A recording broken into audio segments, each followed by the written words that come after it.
At a tense family dinner, my arrogant wife's brother suddenly stood up and screamed, "You stole my wallet and my gold watch, you filthy thief." I denied it, but he smirked, reached into the bag beside me, and triumphantly pulled out his watch and wallet. "See? I knew it was you." He sneered, his voice dripping with mockery. The entire table turned to me in shock, but I couldn't stop laughing. If I had known that marrying Clarissa meant signing up for a lifetime subscription to chaos with a side of judgment, I might have stuck with singlehood and cereal dinners. Don't get me wrong, she's stunning, whip-smart, and can charm a waiter into giving her free dessert, but her family? They're a Broadway show nobody asked for, but can't stop watching. Every Sunday, they gather like it's the Met Gala of dysfunction, and I, Daniel, their token normal guy, get a front row seat.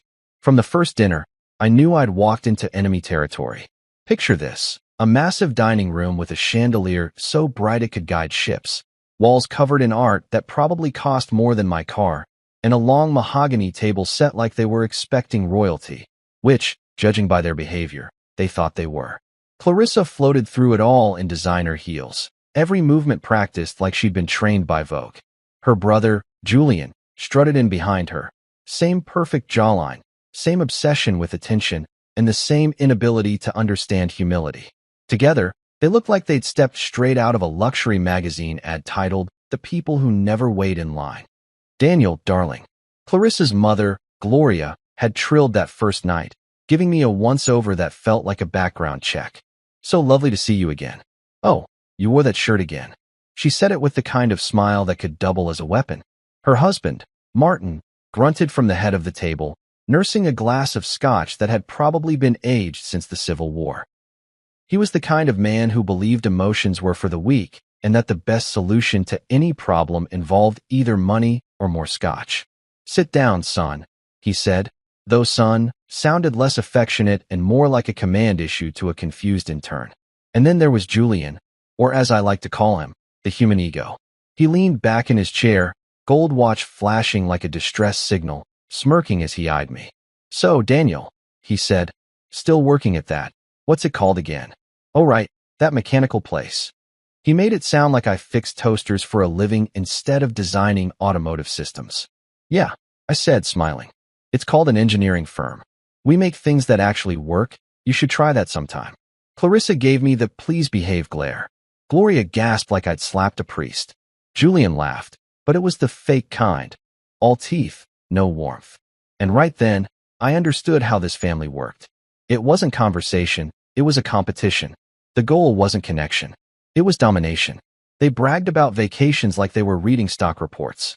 "We just got back from Mykonos," Gloria began. The yacht was small, but quaint. Only 7 bedrooms. I nodded. "That's rough. We had to endure the horrors of Chicago traffic last week. Truly humbling." Martin chuckled, the only sound of amusement that didn't feel rehearsed. "You've got some wit on you," he said. I smiled, taking it as the highest compliment from a man who looked like he'd rather be golfing than talking. Clarissa, ever the peacemaker, squeezed my hand under the table. "They're just being themselves," she whispered. "They mean well." "Sure," I murmured back. "And raccoons mean well when they dig through trash." Dinner rolled on with all the subtlety of a board meeting. Every dish came with a story, not about flavor, but about price. The wine wasn't just wine. It was imported from a private vineyard in Tuscany. The salad wasn't just greens. It was a recipe Gloria learned from a Michelin chef in Paris. Even the bread had a backstory, apparently blessed by a baker with emotional trauma.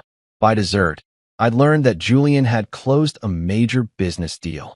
Translation: convinced someone else to invest in his failing startup, and that Clarissa's mother was still recovering from her facelift, which, based on her expressions, hadn't fully rebooted.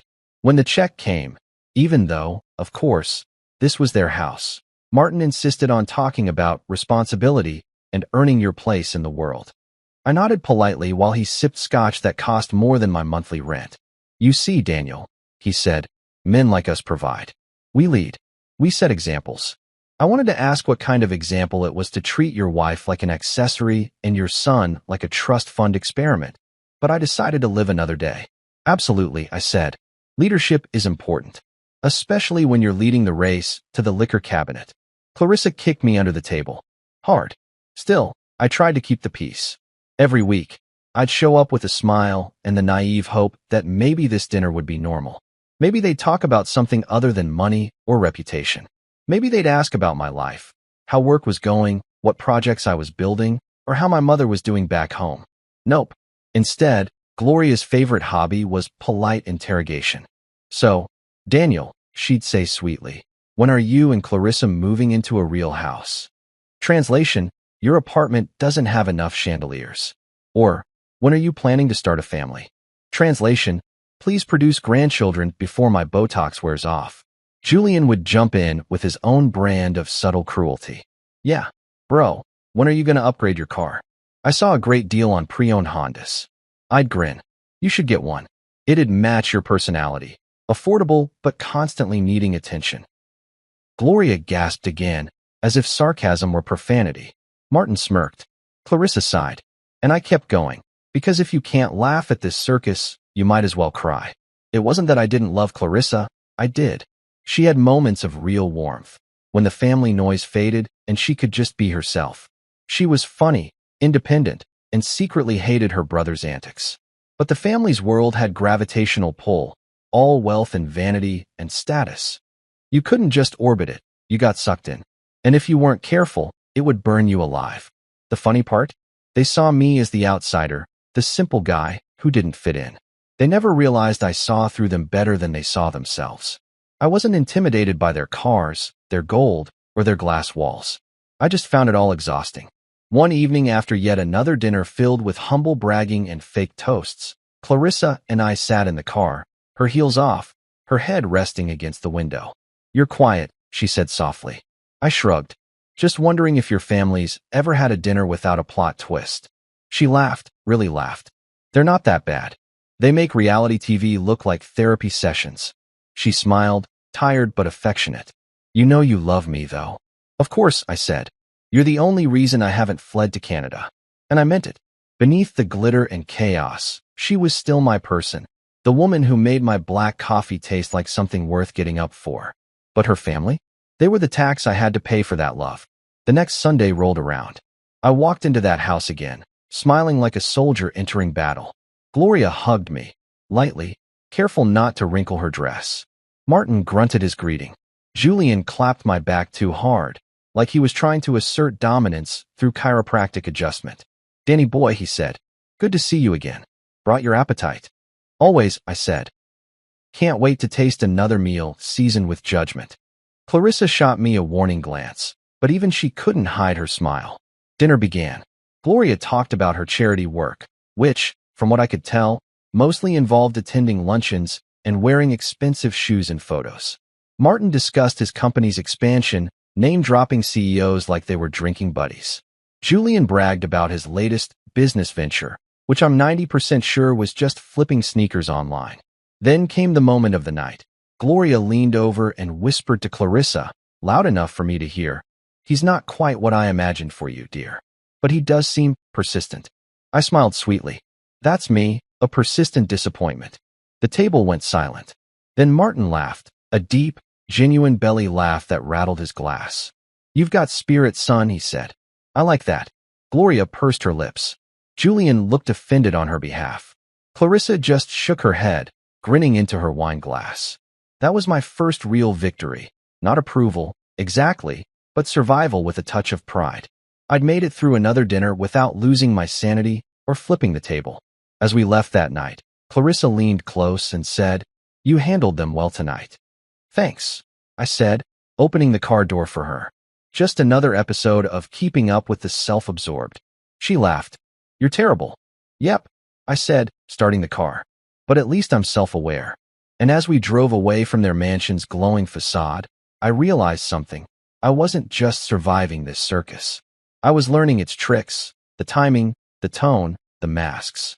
Because if I was going to keep my sanity and my marriage, I needed to become the quiet ringmaster of this absurd family show. And trust me, the main act hadn't even started yet. You know how every family has that one person who thinks they're the main character in everyone else's story? Yeah, that's Julian.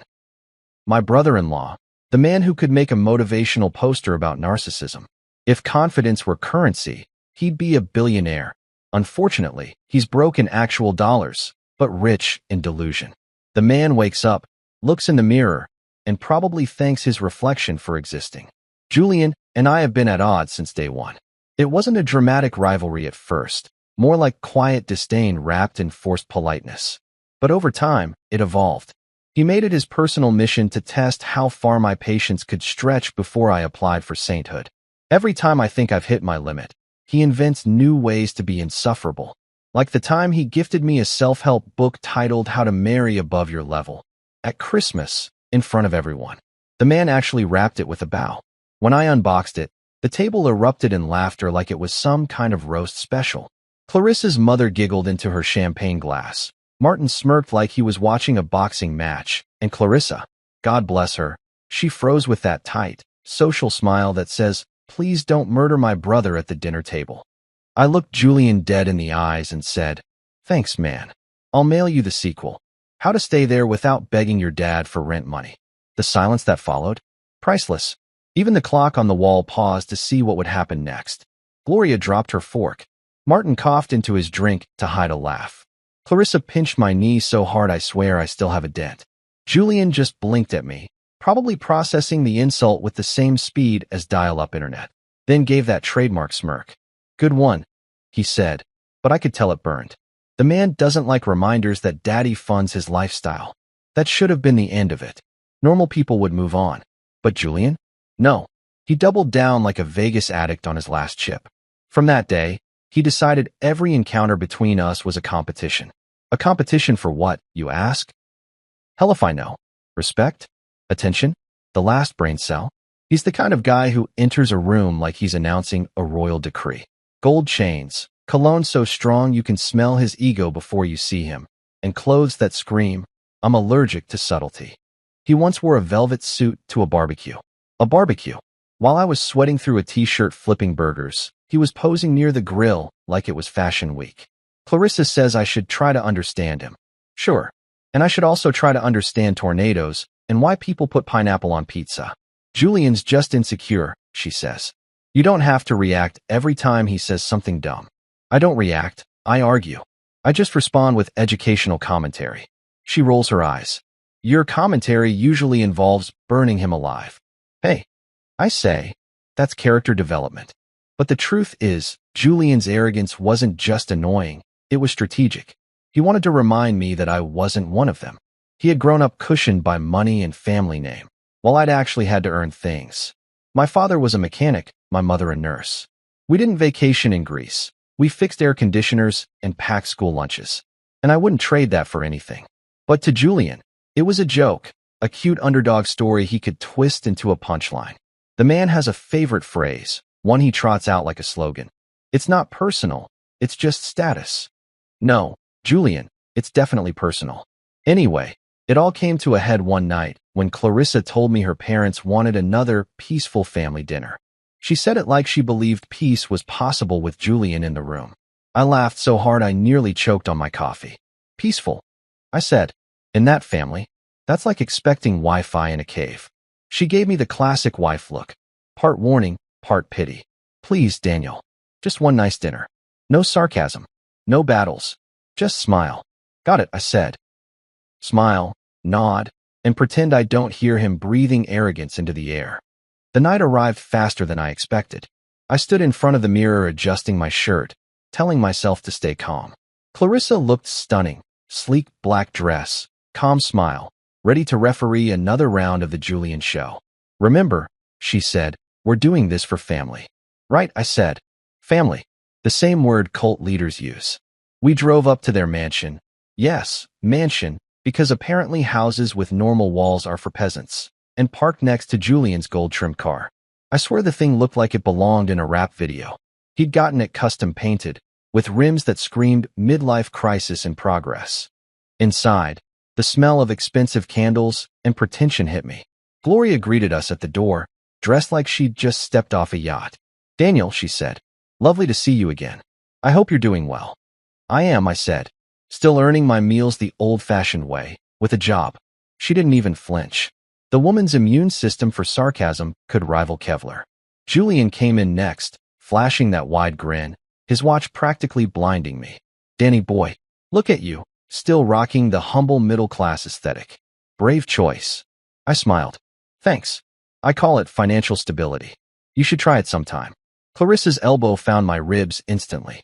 Be nice, she whispered through gritted teeth. Julian laughed like I'd just complimented him. Oh, you kill me, man. But really, how's work? Still fixing gears and things? Designing systems, I corrected. The stuff that keeps machines running. You know, functionality, that thing your business lacks. His smirk faltered for half a second. Score 1 for the engineer. Dinner started the way it always does. Fancy wine, overcooked steak, and conversation that felt like a competition for who could sound the most important. Martin talked about quarterly returns like we were his board of directors. Gloria reminisced about charity events where she inspired the less fortunate, which, based on her tone, meant she gave them fashion advice. Then came Julian's moment. So, Daniel, he said, swirling his wine like a villain in a soap opera, have you thought about moving into real estate? There's real money there. I could show you how to play with the big boys. I nearly laughed into my steak. Tempting, I said, but I prefer careers that involve actual work and less Instagram posting. Martin chuckled. Gloria pursed her lips. Clarissa whispered, Daniel, under her breath like a prayer. Julian leaned forward. You think you're better than me? Oh no, I said smoothly. I think I'm safer than you, financially. That hit. He faked a laugh, but his jaw tightened. The man hated being mocked, and I loved free entertainment. Halfway through dinner, he decided to flex again. You know, not everyone can handle this kind of pressure, he said, tapping his glass. Some people just aren't cut out for this lifestyle. Takes real confidence. Confidence or delusion? I asked. Because you've got the second one down cold. He froze, looking like I'd slapped him with a credit score. Clarissa sighed, so loud it could have powered a windmill. Martin choked on his drink, trying not to laugh. Gloria muttered something about manners. And that's the thing. Julian was allergic to being laughed at. He could dish it out all day, but the minute you gave it back, he'd crumble. Not visibly, of course. He'd smile through it, pretending he wasn't bothered, but I could see it in his eyes. He hated that I didn't worship him. The rest of dinner dragged on.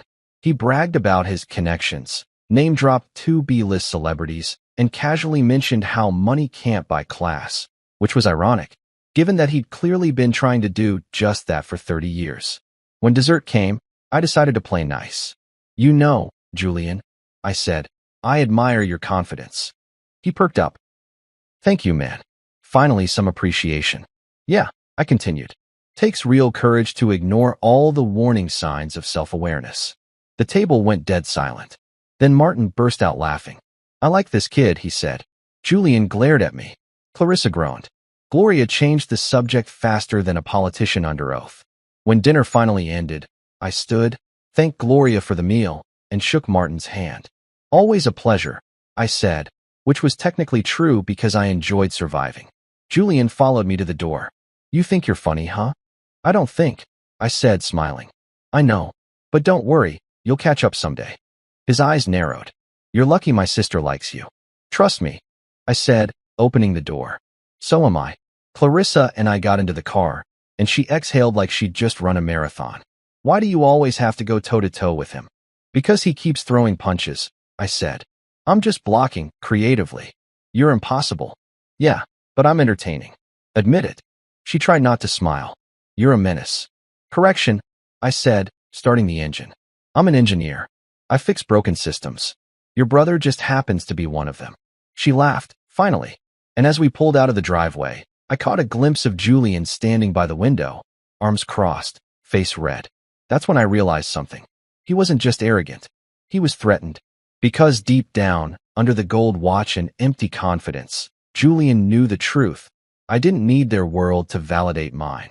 And that, to a man like him, was the biggest insult of all. If there's one thing I've learned from marrying into the Clarissa clan, it's that family dinner is less of a meal and more of a contact sport. Every invitation sounds innocent enough. Just dinner, Daniel.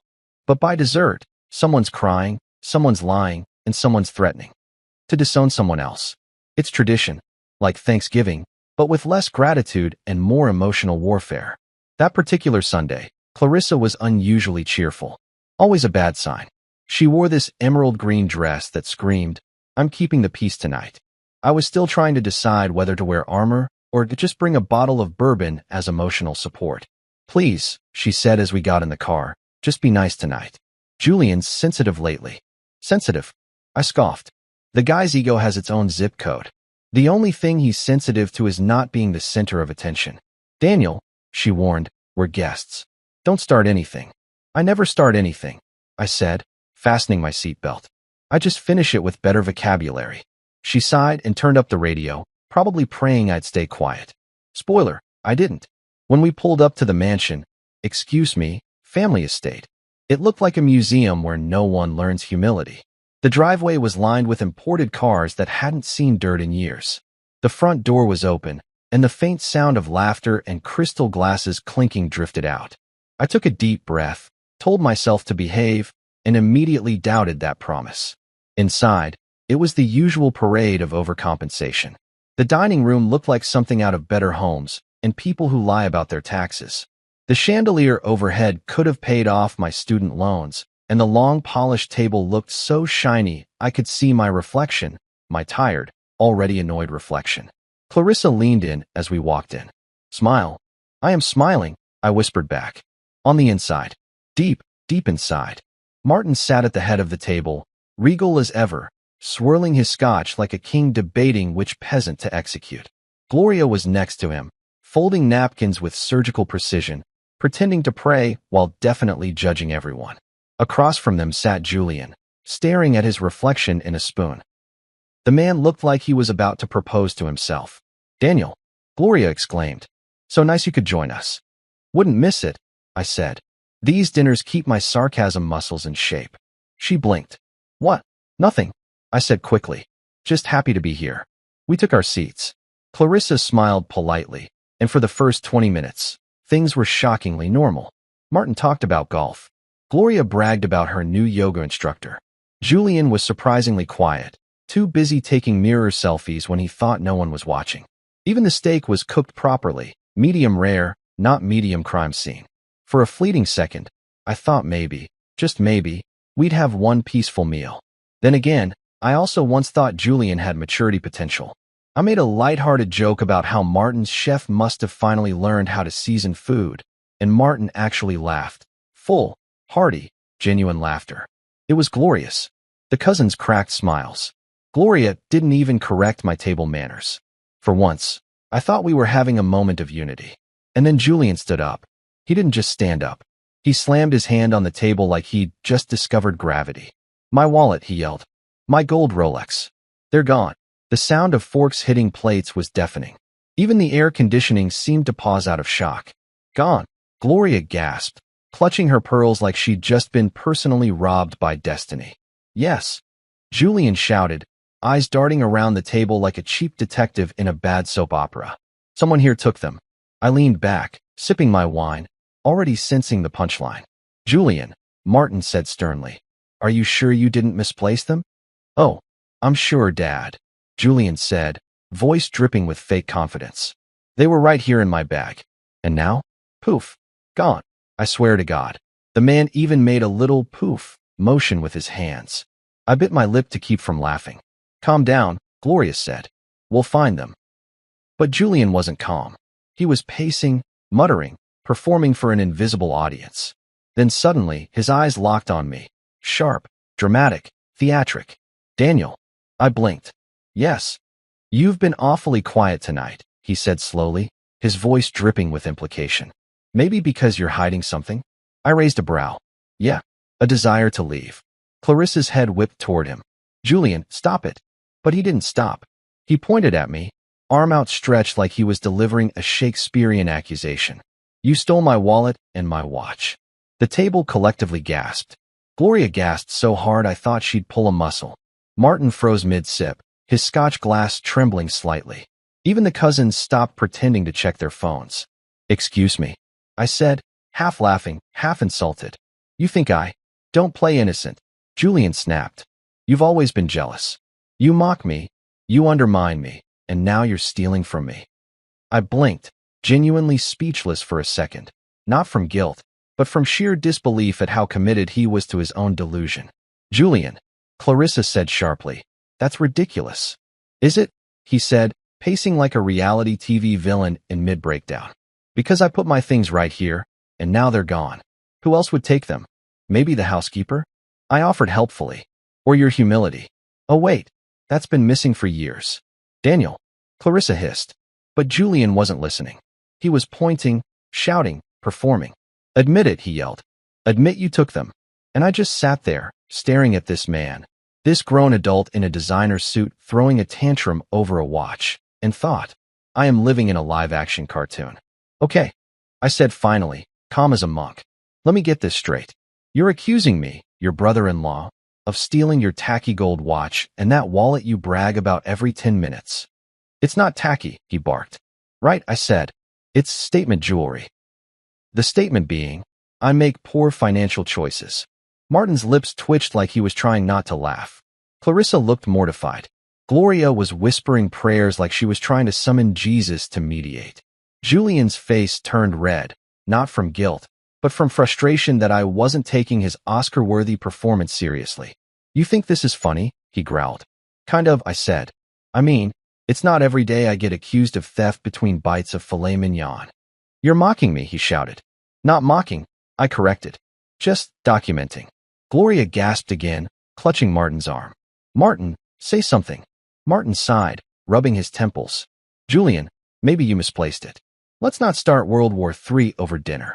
I didn't misplace it, Julian yelled. It's gone, and I know who took it. He glared at me again, pure theater in his eyes. You've always hated me, he declared dramatically. You're jealous of me. Jealous? I said, snorting. Of what? Your overdraft fees. The room went silent. You could feel the tension thick enough to butter. Clarissa groaned softly. Julian, please. Sit down. But Julian was committed to the bit now. He slammed both hands on the table and leaned toward me. I want my stuff back. Okay, I said calmly. And I want peace in the Middle East, but we can't always get what we want. Admit it, he shouted again. I didn't take your overpriced jewelry, Julian, I said. But I do admire your creativity. Ever considered community theater? You'd kill as idiot number one. Gloria gasped again. I swear, at this point, she was just gasping out of habit. Martin stood up finally, his voice low and firm. Enough. The room froze. Even Julian shut up. Martin looked between us, disappointment etched into his face like a bad sculpture. Julian, he said, if you have proof, show it. Otherwise, sit down before you embarrass yourself. Oh, I'll show proof, Julian said, smirking now. The kind of smirk that made me instantly suspicious. He reached under the table and grabbed the massive tote bag Clarissa had set down earlier. One of those designer monstrosities that could double as a small suitcase. He crouched down, and I swear the man added dramatic pauses like he was playing to an audience. Then, with all the flair of a magician, he pulled out his gold watch and red leather wallet. The room erupted. Gloria gasped so loudly I thought the chandelier might shatter. Martin's eyes widened. The cousins whispered like they were watching a live scandal unfold. Julian straightened up, holding his items aloft like trophies. See, he said triumphantly, right under Daniel's chair. I knew it. Every head turned toward me. Even Clarissa looked stunned, her brows furrowed, confusion and disbelief warring on her face. Daniel, she said softly. And that's when I felt it, that perfect, ridiculous, cinematic absurdity of the moment. Julian, standing there smug and glowing, holding his own damn belongings he'd just found, trying to frame me like a bad sitcom villain. And you know what I did? I started laughing. Not a polite chuckle, not a nervous giggle. I laughed, full, unfiltered, can't-breathe laughter. Because how could I not? The sheer stupidity of it was art. Everyone stared at me like I'd lost my mind. Julian's face turned redder by the second. What's so funny, you thief? I wiped a tear from my eye. Oh, nothing, I said between breaths. Just admiring your commitment to fiction. That was one hell of a performance, man. Daniel, Clarissa snapped. This isn't funny. Oh, it's hilarious, I said, still chuckling. The man accused me of theft and then magically found his own stuff under the bag he brought in. Honestly, Julian, you're the most entertaining liar I've ever met. Julian froze. His eyes darted to the bag, then back to me, and I saw it. That flicker of realization that he might have just exposed himself. And that's when I knew. The circus had officially begun. If you've ever seen a grown man fake outrage so convincingly you almost want to hand him an Oscar, then congratulations, you've met my brother-in-law, Julian. The man didn't just accuse me of theft. He delivered the performance of a lifetime, complete with hand gestures, dramatic pauses, and righteous fury that could have fooled a lesser crowd. Unfortunately for him, I have a PhD in spotting BS, earned from years of surviving this family. There we were, frozen around the dining table like extras in a courtroom drama gone off script. Julian stood, one hand clutching the back of his chair, the other pointing directly at me like I'd just robbed Fort Knox. "You stole my Rolex," he said, his voice trembling with fury or bad acting. Hard to tell. "And my wallet. Admit it." For a moment, I just blinked at him, trying to process the absurdity. The man had the emotional range of a toddler who dropped his ice cream. But this was next-level delusion. I leaned back in my chair, folded my arms, and gave him the calmest smile I could muster. "Julian," I said evenly, "the only thing I'm guilty of stealing tonight is your dignity." Gasps. Literal gasps. I swear Gloria clutched her pearls like she was auditioning for Gone with the Wind. Clarissa shot me that look, the one that said, "Daniel, for the love of God, stop being yourself." Julian's nostrils flared. "You think this is a joke?" he barked. "Pretty much, yeah," I said. "And you're killing it. 10 out of 10. Would recommend therapy afterward, though." "Daniel," Gloria snapped. "How dare you mock your brother-in-law during such a serious moment?" I turned to her with my best polite smile. "Mrs. Hart, with all due respect, this serious moment involves your son accusing me of stealing his shiny wrist decoration. Forgive me for not treating it like the Lindbergh kidnapping." Martin sighed deeply, rubbing his forehead like he regretted every decision that led to this dinner. "Julian," he said, voice firm, "if you're going to make accusations, you'd better have proof." "Oh, I've got proof," Julian snapped, slamming his palm on the table again, because apparently subtlety had been outlawed. "I left my things right here by my seat, and now they're gone." Poof. The only person close enough to take them was him. All eyes swung back to me. I could practically hear the suspenseful background music. Clarissa's eyes darted between us like she was watching a tennis match she desperately didn't want tickets to. I took another slow sip of wine. "So, let me get this straight," I said finally. "You're accusing me, your sister's husband, of crawling under this table during dinner, stealing your tacky accessories, and what? Planning to pawn them for gas money." Julian sneered. "You can make jokes all you want, but we all know you've never liked me." "Oh, I adore you," I said. "You're my favorite example of what not to become." Gloria gasped again. At this point, I was convinced she was doing it for cardio. Julian leaned forward, lowering his voice like we were in some detective film. "You've always had something to prove, Daniel. The whole, 'I'm the self-made man, I don't need your money' act. Maybe you finally decided to take what you think you deserve." I blinked, incredulous. "You think I'm jealous of your wallet?" "It's Hermes," he said proudly. "Yeah," I said, nodding slowly. "And it's still empty." Clarissa groaned under her breath. "Can we please not do this here?" Julian ignored her. "I want you to empty your pockets." That's when I laughed, really laughed. "You want me to what now?" "Empty your pockets," he repeated, enunciating each word like he was interrogating a suspect. "You know," I said, smiling, "I've seen some crazy in my day, but this is a new flavor. What's next? A cavity search?" Martin slammed his hand down this time. "Enough.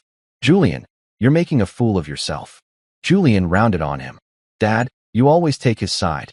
You never believe me. Because you lie more than the White House press office," I muttered. Clarissa kicked me under the table. "Stay out of this, Clarissa." Julian snapped, waving a hand at her. "You don't know what he's capable of." "Oh, I do," she said dryly. "He's capable of fixing engines and paying bills. You should try it sometime." That earned her a death glare. The tension in the room was so thick it could have been sliced with one of Gloria's monogrammed butter knives. I decided to twist the knife, metaphorically, of course. "Julian," I said calmly, "if I wanted to steal something from you, it wouldn't be your watch. It'd be your self-confidence. But unfortunately, that thing's too big to carry." The cousins snorted into their napkins. Even Martin's mouth twitched. Julian turned crimson. "You think you're clever?" "No," I said. "I know I'm clever. You just make me look like Einstein." He looked ready to explode. "That's it," he yelled. We're searching everything. The table, the bags, the... Fine, I said, shrugging. Search away. But when you don't find anything, I expect a written apology and maybe a fruit basket. Julian smirked, that oily confidence slipping back into place. Oh, I'll find something. He stalked around the table like a cartoon villain, scanning for evidence. Then, with the dramatic flair of a magician mid-act, he crouched beside the chairs Clarissa and I had been sitting in. His hand dove toward the designer tote bag sitting between us. One of those ridiculous ones that cost more than my first car. He reached in, rustled around, and then, with triumphant glee, pulled out his gold Rolex and red leather wallet. Uh-huh, he shouted, brandishing them like trophies. Found them, just where I thought they'd be. The room erupted. Gasps, whispers, the whole Greek chorus of judgment. Gloria clutched her chest like she'd just watched a murder. Martin's face went from shock to disappointment faster than you can say family therapy. Daniel, Gloria whispered, horrified. How could you? I just stared, blinking slowly, letting the absurdity wash over me like bad soap opera lighting. Julian stood there, grinning ear to ear, like a toddler who'd just discovered lying could get him candy. See, he said, I knew it. You thought you could embarrass me, but now everyone knows who you really are. I couldn't help it. A laugh burst out before I could stop it. Oh, buddy, I said, shaking my head. You really picked the wrong career path. You should have gone into acting. His grin faltered. Excuse me. I mean it, I said, chuckling. The way you sold that fake outrage. Brilliant. The timing, the delivery, chef's kiss. Only problem? You forgot your prop placement. Clarissa blinked at me. Daniel, what are you talking about? I leaned back in my chair, still smiling. That's not our bag. Julian froze. What? That tote? I said, pointing. That's his bag. The same one he brought in, set down by my chair when he went to the bathroom earlier. I watched him do it. Guess he got a little too into his performance and forgot which side he left it on. The silence that followed could have powered a meditation app. Julian's confident smirk evaporated. His eyes darted to the bag, then to me, then back to the bag like he was running through excuses in real time. Gloria blinked rapidly. Julian, is that true? He stammered. No, I must have. He's lying. Am I? I said, smiling. Because you've got about 6 cameras in this house, right, Martin? I'm sure one of them caught this little episode in glorious 4K. Martin's brows furrowed. The dining room camera. He turned to his son, voice low and deadly. Julian, did you move that bag? Julian's throat bobbed. Maybe you what? Martin snapped. Julian hesitated, then puffed up his chest. This is ridiculous. You're all just trying to make me look crazy. Oh, honey, Gloria said softly. You're doing that yourself. I leaned forward, resting my elbows on the table. Tell you what, Julian. Let's check the footage. If I'm guilty, I'll personally walk myself to the police station. But if you're lying, I paused, savoring the silence. You're apologizing. In writing. Preferably on company letterhead. Clarissa shot me a look that was half stop and half please let this happen. Julian opened his mouth, but no sound came out. He looked around for an ally. Any ally. But even his mother had retreated into disappointed silence. Martin rose from his chair, tall and furious, and said, Stay here. I'll pull the footage. Julian tried to protest, but Martin's glare shut him down faster than bad Wi-Fi. The patriarch marched off toward his study, leaving behind a silence that could have been sliced with a steak knife. Julian sat back down, fuming. I watched him stew, sipping my wine like this was the best dinner entertainment I'd ever had. Clarissa leaned toward me and whispered, Are you sure about this? Oh, absolutely, I said. I'm dying to see how my theft career unfolds on video. 10 long minutes later, Martin returned, holding a tablet. Everyone, he said, voice cold as winter. You might want to see this. He pressed play. There it was, clear as day. Julian, mid-conversation, slipping off his Rolex, setting it gently into his own bag. Then, moments later, placing that same bag down beside my chair before heading to the bathroom. No one else touched it. No one else even came near it. When the clip ended, the silence was glorious. You could hear Julian's reputation packing its bags and leaving the country. Martin set the tablet down with a soft thunk. Julian, he said quietly, you owe your brother-in-law an apology. Julian's face went pale. He opened his mouth, closed it, opened it again, like a fish gasping for air, and then muttered, "It was a mistake." "No," I said, standing slowly. "A mistake is forgetting your keys. This was a stunt." Clarissa put a hand over her face. Gloria whispered, "Lord, why is my son dumb?" "And me?" I smiled. "Well," I said, picking up my napkin, "this has been the most entertaining dinner I've ever attended. Next week, let's do karaoke. Maybe Julian can perform Blame It on the Boogie." Martin actually laughed, a deep, relieved sound. Even Gloria cracked a smile through her embarrassment. Clarissa shot me a look that said not now, but the damage was done. Julian sat there, stewing in humiliation, and for once, I didn't feel like the outsider in this family. Because the truth had finally taken a seat at the table, and it looked damn good next to my wine glass. I've been through awkward family dinners before, the kind where someone mentions politics or grandma decides to critique everyone's life choices. But nothing, and I mean nothing, compares to watching your brother-in-law accuse you of theft and then discover the evidence like he's starring in an off-brand courtroom drama. So when Julian stood there holding his gold watch and red wallet like trophies, waiting for applause, I didn't flinch. I just sat back, folded my napkin, and said the most dangerous phrase a calm man can say. "Please, continue embarrassing yourself. I love live theater." The room went quiet. Clarissa's mouth hung open. Gloria's hand froze halfway to her pearls. Martin's scotch was halfway to his lips, and even the chandelier seemed to lean in for the gossip. Julian smirked like he'd just cracked a case for CSI, Family Edition. "Explain this," he demanded, waving the watch. I looked at it, then at him. "Sure, that's your wrist bling. Congratulations, you found it. The mystery is solved. Can we get back to dinner before the steak needs resuscitation?" His eyes narrowed. "Don't play dumb. It was in your bag." "My bag?" I said. "You mean the one that doesn't belong to me?" He sneered. "Nice try." "Oh, buddy," I said. "If I wanted a watch that screams compensating, I'd buy one myself, with cash, not daddy's credit card." Gloria gasped so loud I thought she might need oxygen. Clarissa groaned. Martin muttered something like, "For God's sake." Julian puffed out his chest. "You always have something smart to say, don't you?" "Only because everything you say begs for a smarter response," I said. The cousins at the far end of the table were pretending not to listen, but their smirks gave them away. Julian noticed too. His ears turned red, never a good sign. "You think this is funny?" he snapped. "Honestly," I said, taking a sip of wine. "A little. I mean, how often do you get publicly framed by a guy who can't spell subtle?" Clarissa's hand shot to my arm. "Daniel," she whispered, "please." I turned to her and smiled sweetly. "I'm calm. Look at me, the picture of Zen. He's the one yelling like a guy who just realized he's not the favorite child."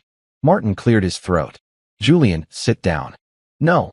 Julian barked, still waving the evidence like a victory flag. "He's not getting away with this." I saw the watch under his chair, his bag, his side of the table. "What else do you need?" I leaned back. "I don't know, maybe logic?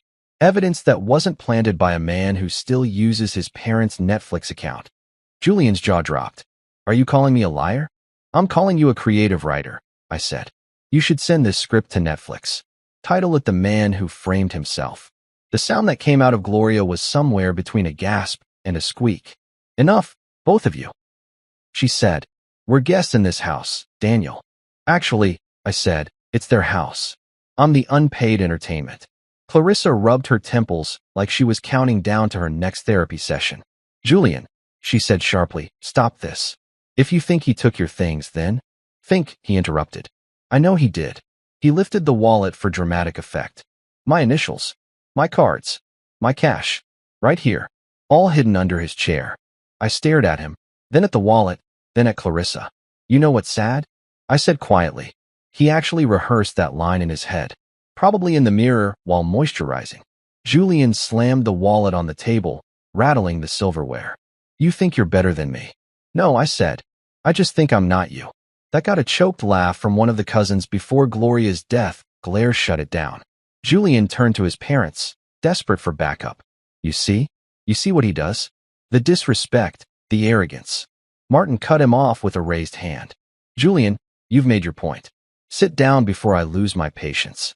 But Julian wasn't finished. "Dad, he's mocking me. In our own home." I smiled. "Technically, I'm mocking you and your home. Equal opportunity, you know? Clarissa groaned. Daniel, please. Hey, I said, shrugging. I'm innocent until proven Julian. Julian pointed at me again, like the world's angriest mall cop. You think you can get away with this? Get away with what? I asked. Being better dressed than you? You planted my things, he shouted. Wow, I said. So I broke into your imagination now? Cool. That's when Gloria decided to intervene, or at least to make things worse. Martin, she said, voice trembling with faux concern. Maybe we should call someone. A private investigator, perhaps? Or an exorcist, I muttered. Whatever gets him to stop talking. Martin gave me a warning look, but I could see the faintest twitch of amusement behind his eyes. For once, he wasn't taking his son's side, and Julian knew it.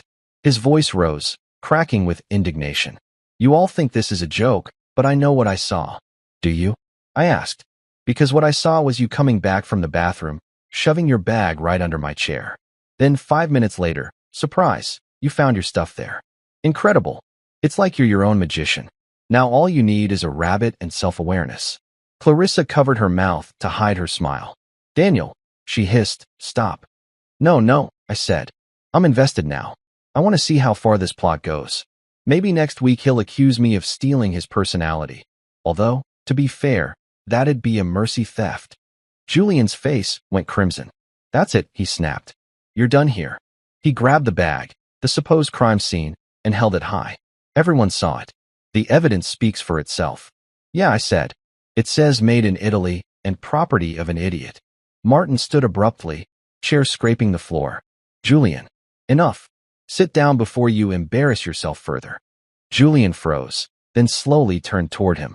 Dad, you don't believe him over me, do you? Martin's expression was flat, unreadable. Right now, I believe you're acting like a fool. Gloria gasped again, whispering, Martin, but he ignored her. Julian's mouth opened and closed a few times like a fish in a panic. You always take his side. He's an outsider. He doesn't belong here. I stood up slowly. You're right, I said. I don't belong here. Because unlike you, I work for a living. I pay my bills. I don't measure my worth by how much metal I hang off my wrist. Then leave, he shouted. Get out. Gladly, I said. But you might want to check your security cameras first. Just so you can replay the part where you planted your own evidence like a toddler staging a heist. That landed like a grenade. Every head turned toward Julian. He blinked. What are you talking about? You heard me, I said. You've got cameras all over this house. The fancy kind with night vision and motion sensors, right? Let's see what they caught. Maybe you'll even get your big moment on tape. You can call it the idiot and the empty wallet. Clarissa whispered, Daniel, don't. But Martin was already nodding slowly. He's right. We'll check the footage. Julian froze. There's no need. Oh, there's every need, Martin said sharply. I'm tired of this nonsense. He turned to one of the cousins. Robert, go to my study and pull up the dining room feed from tonight. Julian started sweating. Dad, come on. That's ridiculous. It's a waste of time. Then you've got nothing to worry about, I said. Clarissa's hand found mine under the table, a quiet mix of support and warning. I gave her a small squeeze that said, don't worry, I've got this. Robert returned a few minutes later, holding Martin's tablet. He set it down in front of him, pressed play, and turned the screen so everyone could see. And there it was, Julian, earlier in the evening, removing his watch and wallet from his pocket, dropping them neatly into his own designer bag. Then, right before heading to the bathroom, setting that bag down beside my chair. Clear as day, the silence that followed could have cured hiccups worldwide. Martin's jaw clenched. Gloria's hand fell away from her pearls. Clarissa exhaled slowly, a sound halfway between relief and disbelief. Julian's eyes darted everywhere but the screen. That's not what it looks like. Really, I said. Because it looks exactly like what I said it was, a one-man production of How to Frame Your Brother-in-Law. Martin turned to him. Julian, apologize. Julian sputtered. Dad, now. He looked at me, hatred burning behind his eyes, and muttered. Fine. Sorry. I smiled. Wow. Sincere. Almost sounded like you meant it. Gloria tried to smooth things over. Let's all just calm down. Oh, I'm calm, I said. I've been calm since the moment he called me a thief. Because deep down, I knew something. Stupid always exposes itself. You just have to give it time. Clarissa gave me a look, that half warning, half admiring one she does when she knows I'm right, but wishes I wasn't enjoying it so much. Julian sank back into his chair, sulking. The cousins whispered to each other. Martin sighed and poured himself another drink.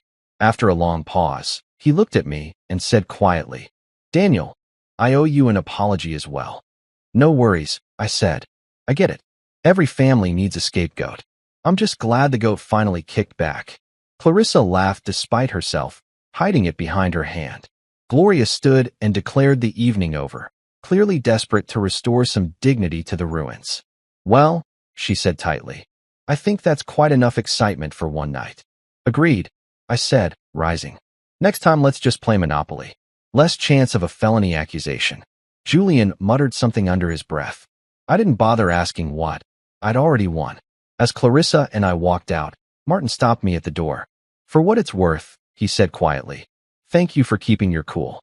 I smiled. Cool's easy when the truth's on your side. Clarissa and I climbed into the car, the night air finally free of perfume, tension, and bad acting. She turned to me, eyes tired but amused. "You shouldn't have laughed," she said. "I know," I replied. "But come on, you have to admit, it was funny." She chuckled, shaking her head. "You're impossible. And you married me anyway." As we drove away, I looked back at the glowing mansion shrinking in the rearview mirror, that glittering palace of chaos. Somewhere inside, Julian was probably rewriting history in his head, convincing himself he was still the victim. But the footage didn't lie. And that night, as far as I was concerned, justice had better lighting than the chandelier. You know that kind of laugh that just slips out before your brain can stop it, the one that starts in your chest and turns into a full-body event? Yeah, that's what happened. The second Julian triumphantly pulled his missing gold Rolex and red wallet out from the designer bag he himself had planted, my body decided it was comedy hour. I didn't plan it. I didn't mean to humiliate him. But once it started, it was unstoppable. I was gone. It began as a small chuckle, quiet, restrained, maybe even forgivable. But then the absurdity of the whole thing hit me like a truck full of irony, and I just lost it. I mean, come on.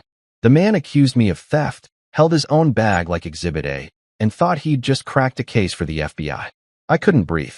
I leaned back in my chair, hand over my face, and laughed like the universe itself had decided to roast him through me. Everyone stared. Forks hovered midair. The chandeliers sparkled judgment. Clarissa's eyes went wide. That "dear God, my husband's about to start a war" look. Gloria clutched her pearls like she was trying to resuscitate them. Martin looked half amused, half horrified, like he wanted to laugh, but was afraid of losing his inheritance. And Julian? His face turned so red I thought he might explode and redecorate the wallpaper in ego. "What's so funny, you thief?" Julian barked. That only made me laugh harder. "Oh," I managed between breaths. "Nothing. Nothing at all. Just admiring your acting skills, man. You should really try out for community theater. You'd make a fantastic idiot number one." Clarissa gasped. "Daniel, really?" I said, grinning. Because the man accusing me of theft just planted his own jewelry in his bag and forgot which side of the table it was on. I mean, come on. You can't write this stuff. Julian blinked, completely thrown. "What?" "Yeah," I said, still half laughing. "That's your bag, genius. The same one you dumped under my chair after your bathroom break. I saw you shuffle like a raccoon hiding trash. Seriously, you had the subtlety of a toddler with chocolate on his face saying, 'I didn't eat the cookies.'" The cousins at the far end of the table snorted into their drinks. One actually choked. Even Martin covered his mouth, pretending to cough. Gloria's lips moved silently, either praying or cursing, hard to tell which. Julian's face twisted, his confidence slipping like butter on a hot pan. "You're lying." "About what?" I said. "Physics? Because unless that bag teleported itself from your seat to mine, I think we both know the truth." Clarissa buried her face in her hands. "Please stop." "Oh no," I said, still grinning. "We've come too far. I want to see how this episode ends. Maybe there'll be a cliffhanger where he accuses me of stealing his common sense next." Julian's jaw clenched. "You think you're funny, huh?" "I know I'm funny," I said. "You just keep providing the material." The cousins burst out laughing now, unable to help themselves. Gloria shot them a death glare sharp enough to pierce armor. "This is not funny," she hissed. On the contrary, I said, wiping a tear from my eye. This is the funniest thing that's ever happened at this table. And I once watched Martin try to explain crypto. Martin chuckled despite himself. That's fair. Julian slammed his hand on the table again, rattling the silverware. Shut up. I tilted my head. Why? You're doing great. Keep digging. Dad. Julian turned to Martin, desperate for backup. Are you seriously just going to let him disrespect me like this? Martin sighed, looking more exhausted than angry. Julian, for God's sake, you made a fool of yourself. Just let it go. Julian's mouth fell open. You're taking his side? His side. Martin snapped. I'm taking the side of logic. You accused him of theft, and then found your own stuff. How do you expect anyone to believe you? That's not what happened. Julian protested. He planted them. Oh my God, I said, laughing again. Dude, the gaslighting is Olympic level. You should get a medal. Gloria's eyes darted between us. Boys, please. But there was no stopping it now. Julian stood up so fast his chair toppled backward. You all think this is funny? You think I'm stupid? I smiled. We don't think, Julian. We know. The cousins lost it. One laughed so hard, he actually snorted wine through his nose. Gloria groaned. Martin, do something. Martin held up his hand. Julian, sit down before you embarrass yourself further. I'm not embarrassed. Julian shouted. His voice cracked halfway through, not helping his case. He's twisting everything. Buddy, I said, still leaning back with my arms crossed. No one needs to twist anything. You're already spinning. Clarissa whispered, Daniel, please, but I was too far gone. Julian started pacing around the table like a trapped tiger, muttering under his breath. You people never take me seriously. You always side with him. He's the outsider. He doesn't belong here. True, I said. I don't belong here. I belong somewhere sane. You're smug, he yelled, pointing a shaking finger at me. You think because you've got your little engineering job and your self-righteous attitude that you're better than me. I shrugged. Not better. Just less desperate. He lunged forward, but Martin slammed his palm on the table. Enough. His voice was sharp, commanding. Julian, sit down now. Julian hesitated, eyes darting from his father to me to Clarissa, who was visibly mortified. Then, like a sulking teenager, he kicked his chair upright and dropped into it, arms crossed, glaring daggers. The room was silent except for the faint hum of the chandelier. Everyone stared at their plates like the food might suddenly start explaining the meaning of life. I cleared my throat. So, I said lightly, does anyone want dessert? I hear tiramisu pairs great with humiliation. Clarissa kicked me under the table, so hard my soul left my body for a second. I looked at her and mouthed, what? Gloria tried to salvage the evening. Let's all take a breath, she said, her voice trembling but polite. There's no need to. Oh, there's a need, I said. Because apparently, I'm a jewel thief now. I might as well lean in. Julian glared at me. You're mocking me. Yes, I said. Efficiently, too. Martin actually chuckled, shaking his head. You really can't help yourself, can you, Daniel? Nope, I said. It's a gift. Clarissa whispered. It's a problem. Julian slammed his napkin on the table. I'm done. I don't need to sit here and be insulted. Then don't, I said cheerfully. Standing might help circulation. He stood again, red-faced. You think you're clever? I don't think, I said. I've been told repeatedly. That one made even Gloria cover her mouth. She tried to hide it, but the corners of her lips betrayed her. Julian turned toward his father one last time, voice shaking. You're really just going to let him talk to me like this? Martin sighed. Julian, you dug this hole. Daniel just put up the scenic view sign. The room broke into scattered laughter. Gloria actually let out a small chuckle before catching herself. The cousins were barely holding it together. Clarissa, despite herself, cracked the tiniest smile. And Julian, poor, humiliated Julian, grabbed his bag, his evidence, and stormed toward the door. I'm leaving, he shouted. I don't have to take this. Promise. I called after him. He froze at the doorway, turned around, and glared at me with the fury of a man who just realized the Wi-Fi password changed without him. You're not welcome in this family anymore. I smiled. You say that like it's bad news. He stormed out, the door slamming so hard it rattled the chandelier. For a second, the whole room stayed frozen in stunned silence. Then, slowly, Clarissa lowered her hands and looked at me with a mixture of disbelief and exasperation. You couldn't stop yourself, could you? She asked. I shrugged. He accused me of being a thief in front of his parents and tried to frame me with his own bag. You expect me to just, what? Nod politely. You laughed, she said. You laughed at him. I laughed at the situation, I corrected. The situation happened to include him. Martin exhaled, pinching the bridge of his nose. Well, he said, that was something. Gloria sighed dramatically. Julian will calm down eventually. Eventually, I repeated, nodding. Sure, like global warming. That earned a few stifled laughs from the cousins again. Martin poured himself another drink and looked at me, something like approval glinting behind the exhaustion in his eyes. You handled yourself well, son, he said. Thank you, I said. It's all those years of watching courtroom dramas. You learn to keep your composure when idiots start monologuing. Clarissa groaned.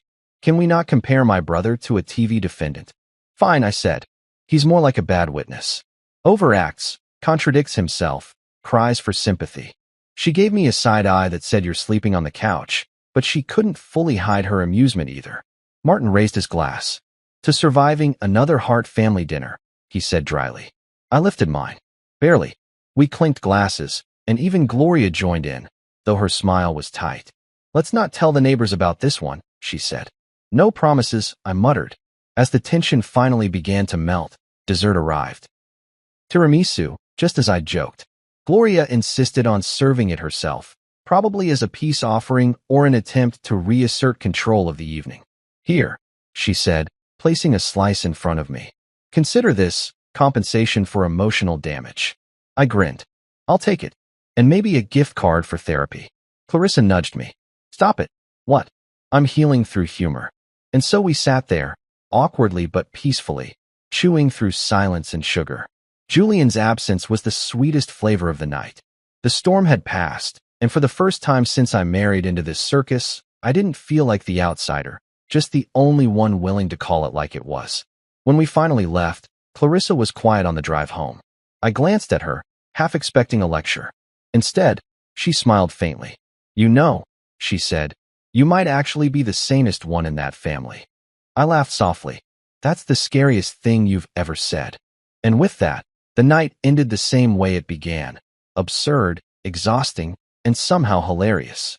Because when your brother-in-law tries to frame you for theft and ends up exposing himself instead, laughter isn't just appropriate. It's justice with better timing.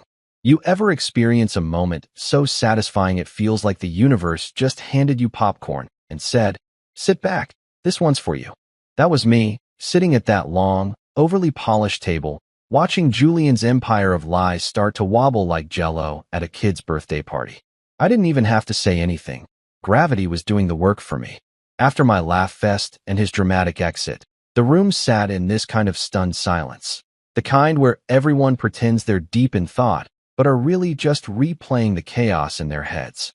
Clarissa still looked mortified, but she was starting to realize what I'd already known. Julian had dug his own grave and was about to lie in it, designer suit and all.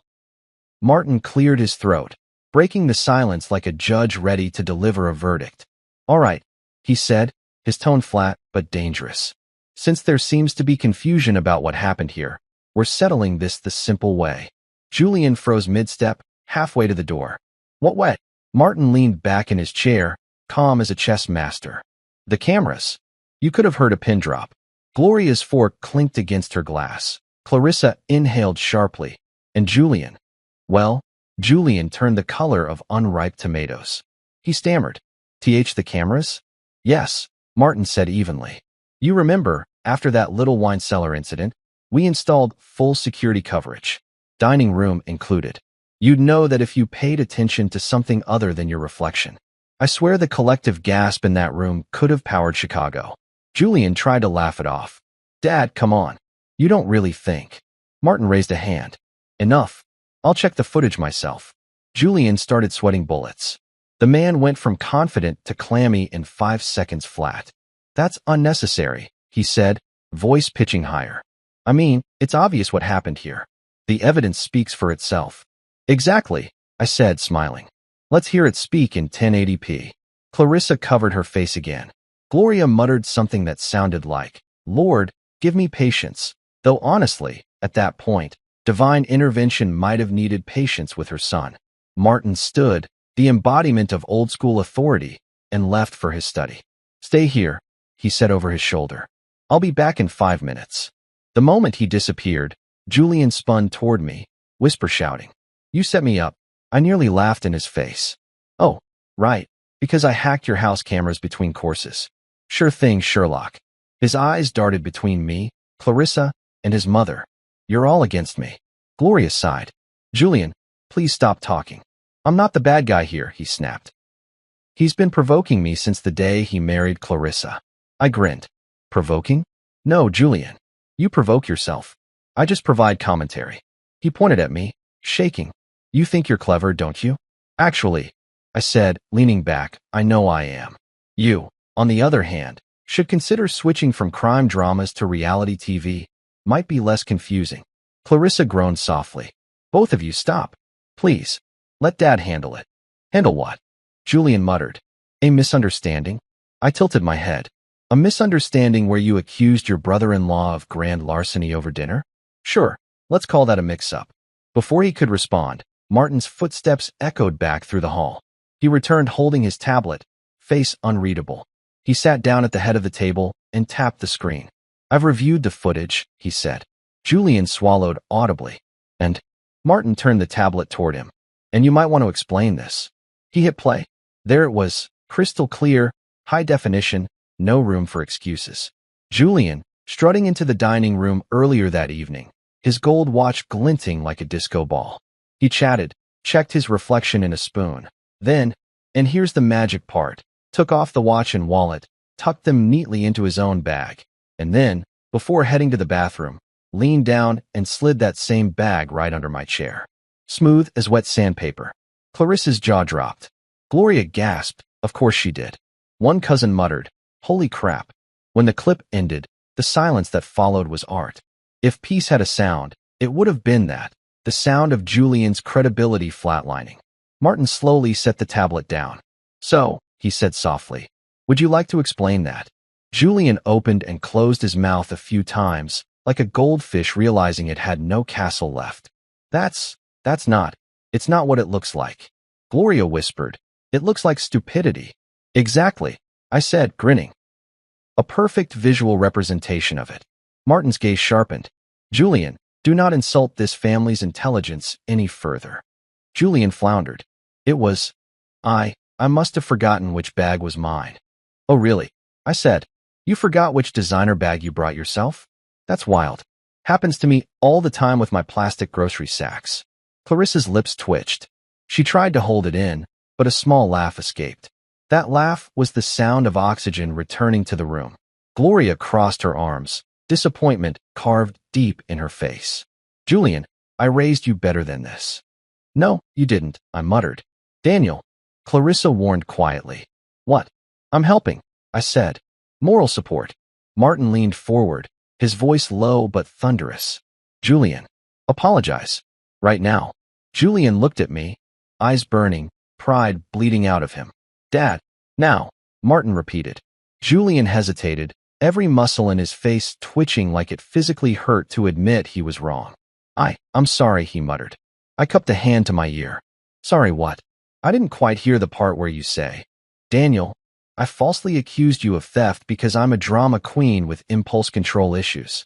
Clarissa kicked me under the table again, but Martin actually cracked a smile. "He's not wrong," he said. Julian's head snapped toward him, betrayal flashing across his face. "You're taking his side?" "I'm taking the side of reality," Martin said. "Something you might want to try visiting once in a while." The cousins were laughing now, quietly, but enough to make Julian's face turn the color of raw steak. Gloria whispered, "Julian, maybe take a walk." "No," Martin said firmly. "He's staying. He's going to sit here and learn what happens when you let arrogance drive the car." Julian looked down at his plate like it had personally wronged him. I almost felt bad for him, almost. But then I remembered being called a thief in front of the entire family, and that sympathy evaporated faster than his credibility. I leaned back, smirking. "You know, I've got to admit, the plot twist was solid. The build-up, the false accusation, The dramatic reveal, all very cinematic. Just next time, maybe don't star in your own downfall. Clarissa groaned. Daniel, please. Come on. I said, it's funny. Even your dad thinks it's funny. Martin poured himself another drink. I do, actually. Gloria sighed into her napkin. This family is exhausting. I nodded. Amen. Julian muttered something under his breath that sounded suspiciously like pathetic. Sorry, what was that? I asked. Nothing, he snapped. Martin shot him another glare. You'll do nothing except apologize properly and make amends. Julian shifted in his chair. What do you want me to say? How about the truth? I said. It's new for you, but I hear it's therapeutic. Clarissa smacked my leg under the table. Stop antagonizing him. I'm not antagonizing, I said. I'm narrating. Julian finally exhaled, slumping. Fine. I overreacted. I shouldn't have accused you. I nodded. And, he gritted out. I'm sorry. Better, I said. Now add. And I'll cover the dry cleaning bill for all the tension you spilled at dinner. Daniel, Clarissa said, her tone half warning, half defeated. I grinned and raised my glass. To closure. Martin clinked his scotch against mine. To cameras, he said. They don't lie. Gloria shook her head but smiled despite herself. Even Clarissa relaxed a little, leaning back in her chair. The tension that had strangled the room finally started to loosen its grip. Julian sat in silence, sulking like a man forced to sit through his own roast. The cousins whispered and giggled quietly. The air felt lighter now, almost celebratory. Finally, Martin stood, holding his glass high. Well, he said, I think that's enough drama for one night. Let's all take a moment to appreciate that truth, in the end, always finds its way out, even when some of us try to bury it under a designer tote bag. Laughter rippled around the table. Even Gloria cracked a tiny smile. Julian mumbled, This isn't over. I raised my eyebrows. Oh, it absolutely is. The credits are rolling, my friend. You can't come back from being caught on tape. Clarissa whispered, Please don't make it worse. I'm not, I said softly. I'm just basking. When we finally stood to leave, Julian avoided eye contact. He muttered another half-hearted apology, but it came out sounding like he was allergic to humility. I patted him on the shoulder. Hey, no hard feelings. Mistakes happen. You mistook your own bag for mine, your pride for evidence, and your brain for optional equipment. We've all been there. Clarissa tugged my arm. Daniel. What? I'm being gracious. As we walked out, Martin caught my arm and leaned in slightly. For what it's worth, he said quietly, I appreciate how you handled that. Most men would have lost their temper. I smiled. Oh, I lost it, just internally, where it's healthier and funnier. He chuckled. You've got a good head on your shoulders. Don't let my son drag you into his nonsense. Trust me, I said, glancing back at Julian's sulking figure. I wouldn't follow him into a free sample line. That made Martin laugh, really laugh, for the first time that night. And in that moment, I realized something. I didn't have to prove myself to this family anymore. They'd just seen everything they needed to know, not just about me, but about Julian. As we stepped out into the cool night air, Clarissa looked at me, half exasperated, half amused. You know, she said, you could have handled that with a little less sarcasm. Sure, I said. And he could have handled it with a little more honesty. She sighed but smiled. You're impossible. Yep, I said, taking her hand. But I'm also innocent. And according to the footage, extremely photogenic. She laughed, that real, relieved laugh I hadn't heard all evening. And as we drove away, I looked back at the mansion glowing behind us, thinking about the irony of it all. For once, the truth didn't just set me free, it embarrassed the hell out of the right person. And that, my friends, is the kind of justice you don't need a judge for, just a good camera and impeccable timing. There are bad nights, and then there are nights where your brother-in-law gets caught red-handed on video, trying to frame you for theft, and the entire family watches it in glorious HD. I thought that would be the end of it, a little embarrassment, a forced apology, and then back to pretending we all liked each other. I was wrong, because Julian Hart doesn't do humility. He does denial, loud, public, and preferably with an audience. The moment Martin put down the tablet, the room went from silent tension to live volcano. Julian's face turned the color of an overripe tomato. He jumped up so fast his chair nearly toppled. That's not what it looks like, he shouted. I sighed. You keep saying that. man, but it literally looks exactly like what it is. Shut up, he barked, pointing at me. His voice cracked halfway through the word, which really killed the intimidation factor. You've twisted everything. Clarissa groaned softly beside me. Gloria whispered something like a prayer, though I think it was actually, Lord, please make him stop talking. Martin stayed seated, calm but clearly done with the performance. Julian, he said, his tone like a quiet storm. You need to stop. Oh, I see. Julian snapped, pacing like a cornered cat. Now I'm the bad guy. I'm the villain because I made one mistake. One mistake, I said, raising an eyebrow. You falsely accused me of theft in front of your whole family, planted your own watch like a magician on crack, and then doubled down when the cameras caught you. That's not a mistake, that's a career. The cousins at the far end of the table snorted. One tried to hide his laugh behind a napkin. Julian spun on me. You think you're funny, don't you? I don't think, I said. The evidence speaks for itself. Daniel, Clarissa hissed. Please. But I couldn't resist. I'm sorry, I said, holding up my hands. He's just such a gift. You can't script this level of delusion. Julian's eyes went wild. You smug. He stopped himself, glancing at his father. You know what, fine. Everyone always takes his side. The outsider. The working class hero. Well, congratulations, Daniel, you win. You always do, don't you?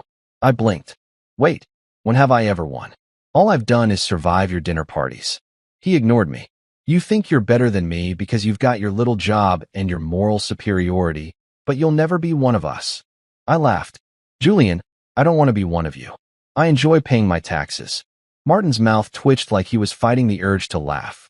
Gloria, however, was one deep breath away from fainting. Boys, she cried, her pearls practically clacking in distress. This is not the time. Julian slammed his hands on the table, rattling the cutlery. You humiliated me. I leaned forward, resting my chin on my hand. Actually, you did that yourself. I just provided commentary. Think of me as your narrator.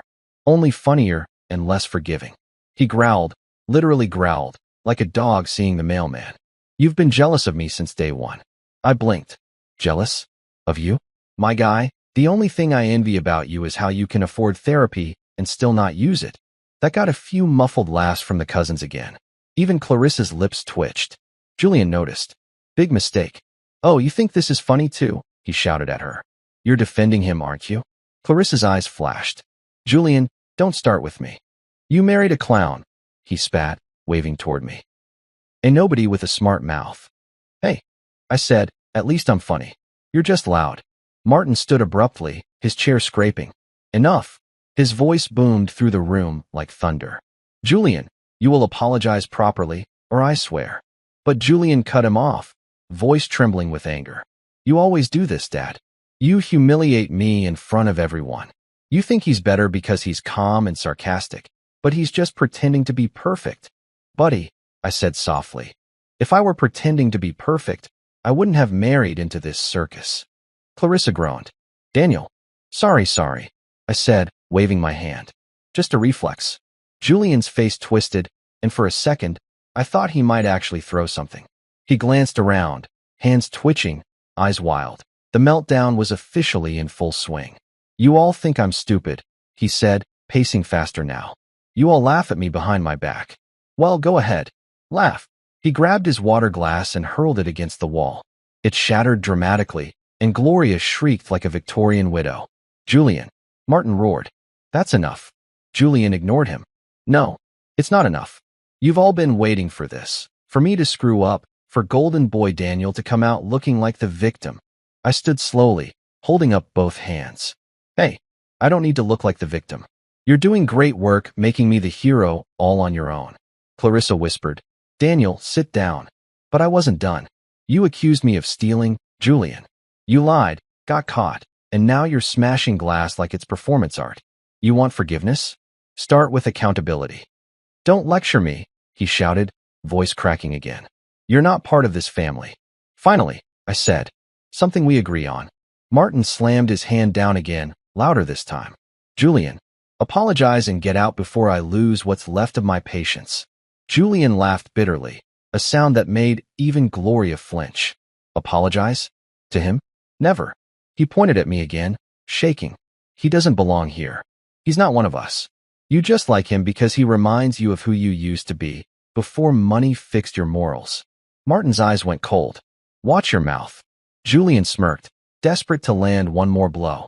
You always cared more about appearances than your own son. Well, congrats. Now you've got a new one. That silence, sharp, cold, dangerous, lasted a full 10 seconds.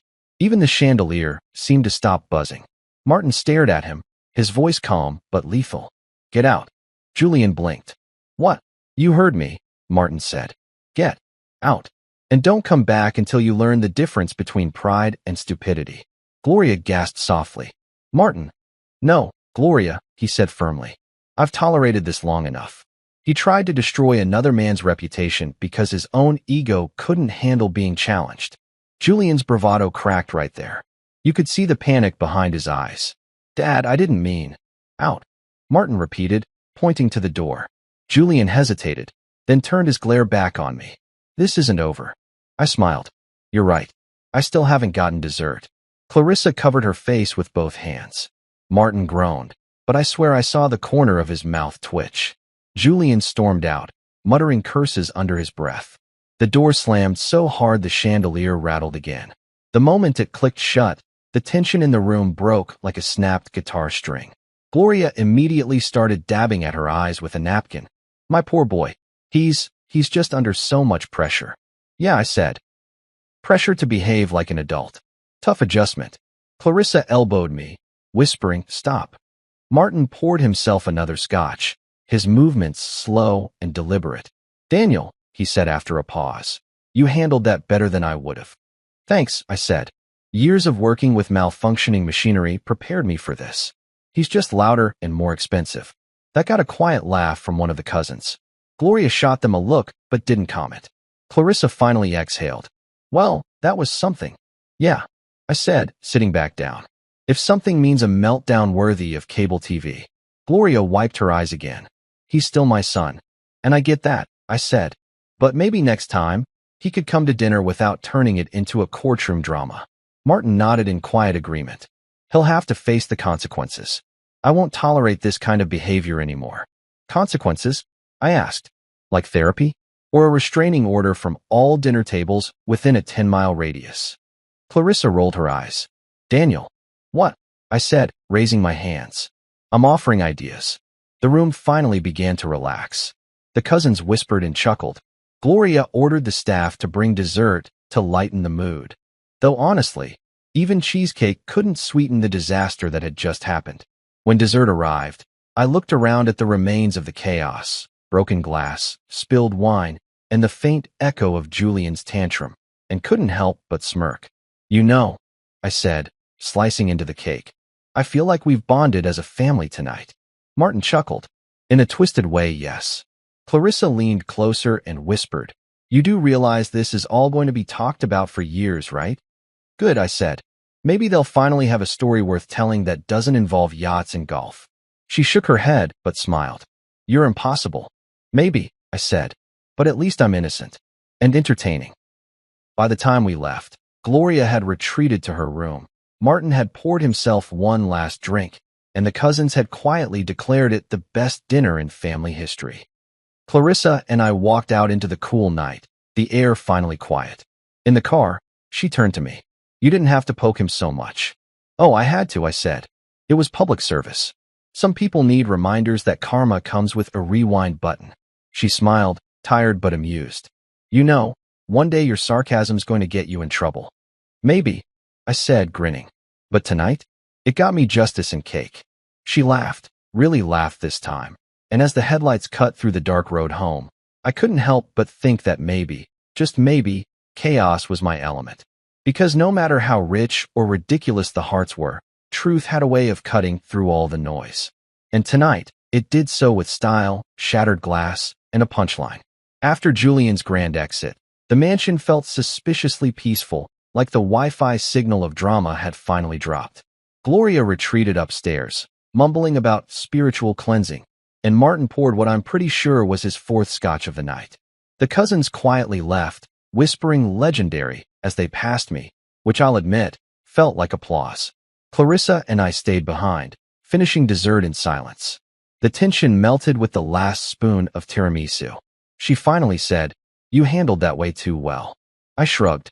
"Experience. My family's crazy, too. They just don't wear it in designer labels."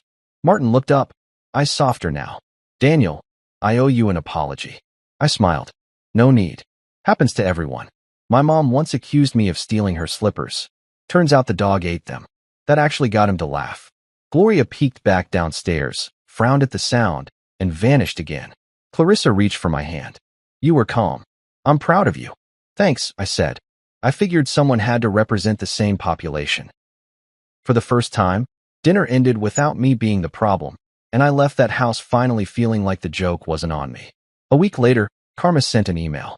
Martin called me personally, voice calm, tone final.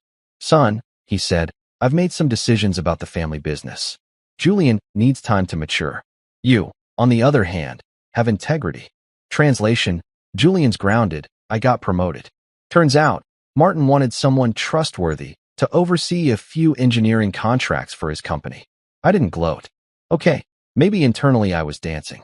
Clarissa laughed when she found out. "You really did nothing and still won." "That's the secret," I told her. "Never wrestle with pigs. You both get dirty, but the pig enjoys it." Julian texted once, something vague about starting fresh. I replied with a thumbs up emoji and haven't heard from him since. Now every time I show up to a family event, he mysteriously has other plans. Gloria pretends not to know why. Martin always greets me like a son, and Clarissa just squeezes my hand with that look that says, "You handled it your way." So, yeah, justice came quietly, wearing a smirk. And whenever anyone mentions that dinner, I just smile and say, "Ah yes, the night the thief caught himself."